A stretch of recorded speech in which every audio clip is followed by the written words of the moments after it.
ஜூலை 7ஆம் தேதி எழுச்சி பயணத்தை மேற்கொண்டேன். அப்ப இதே பேருந்தில் தான் 153 தொகுதிக்கு எழுச்சி பயணத்தை மேற்கொண்டு 154வது தொகுதி ராசிபுரத்திலே உங்களை சந்திக்கின்றேன். அறிவிச்சவர் திரு தங்கமணி சொன்னதை போல இன்றைக்கு நகரத்துக்குள்ள நுழைந்து இந்த இடம் வரை 1 மணி நேரம் மக்கள் வெள்ளத்தில் நீந்தி வந்து உங்களை சந்தித்தேன். இது பொறுக்காத திரு ஸ்டாலின் அவர்கள் எடப்பாடி பழனிசாமி சுந்தரா டிராவல்ஸ் போற பஸ் எடுத்துக்கிட்டு புறப்பட்டார் சொன்னார்.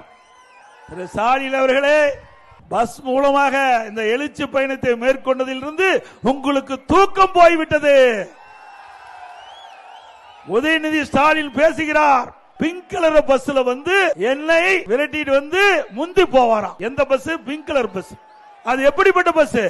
ஓட்ட இன்னைக்கு மழை பெஞ்சா ஒழுகும், மேற்கூரை தானா காற்றில் பறக்குது, டயரோட கலந்துகிட்டு போகுது. சென்னையில ஒரு பெண்மணி கீழே இருக்கிற ஃபுட்பால் அது உடைஞ்சி அந்த அம்மா நடந்து ஓடிட்டே இருந்து நல்ல வேலைக்கு சத்தம் போட்டு டிரைவர் நிறுத்தினால உயிர் தப்பிச்சாங்க.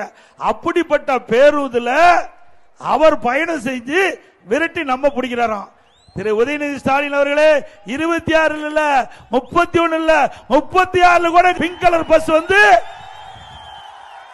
எங்களுடைய பேருந்து நெருங்க முடியாது.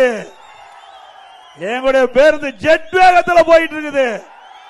154வது சட்டமன்ற தொகுதியில் ராசிபுரத்தில் இன்றைய தினம் நான் பேசிக்கிட்டு இருக்கிறேன். இந்த பிங்க் கலர் பேருந்து என்ன நிலையில் இருக்குதுன்னு கூட தெரியாத நீங்க பேசிட்டு இருக்கிறீங்க.